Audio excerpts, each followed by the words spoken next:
তৃণমূল সদস্যদের উদ্যোগে বস্ত্র বিতরণ ভাতারের ঘোলদা গ্রামে। পূর্ব বর্ধমানের ভাতারের সাহেবগঞ্জ 2 নম্বর গ্রাম পঞ্চায়েতের সদস্যা আনোয়ারা বিবি ও ভাতার পঞ্চায়েত সমিতির সদস্যা সঙ্গীতা খাতুনের উদ্যোগে ঘোলদা গ্রামে পুজো উপলক্ষে বস্ত্র বিতরণের আয়োজন করা হয়।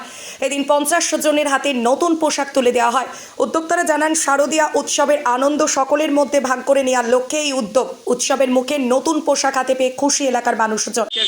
সামনেই দুর্গাপুজো, সেই দুর্গাপুজোকে সামনে রেখে ঘোলদা গ্রামের তৃণমূল কংগ্রেসের উদ্যোগে একটি বস্ত্র বিতরণের আয়োজন করা হয়েছে। কতজনের মধ্যে বস্ত্র বিতরণ হলো? 50 থেকে 60 জনের মধ্যে বিতরণ করা হয়েছে। আপনার নাম? আমার নাম সঙ্গীতা খাতুন, হাতের পঞ্চায়েত সমিতির মেম্বার। আপনার নাম?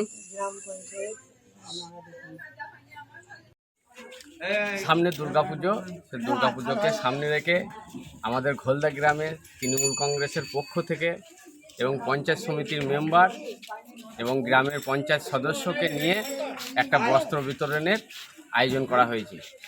এই বস্ত্র বিতরণে আদিবাসী, মহিলা, পুরুষ, সর্বস্তরের গরিব মানুষ এবং পার্টি কর্মীবৃন্দ সবারই উপস্থিতিতে সকাল 7টার মধ্যে আমরা এই বস্ত্র বিতরণ চালু করেছি।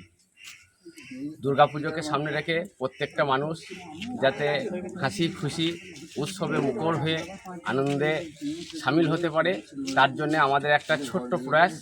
এই প্রয়াসকে আমরা গোটা গ্রামের মধ্যে ছড়িয়ে দিতে চাই।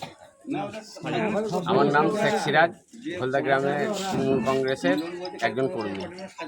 ব্যুরো রিপোর্ট, সোজা কথা নিউজ, পূর্ব বর্ধমান।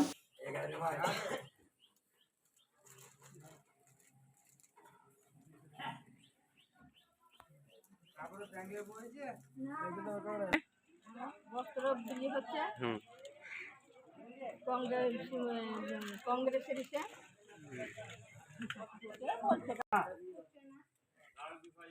ঠিক আছে।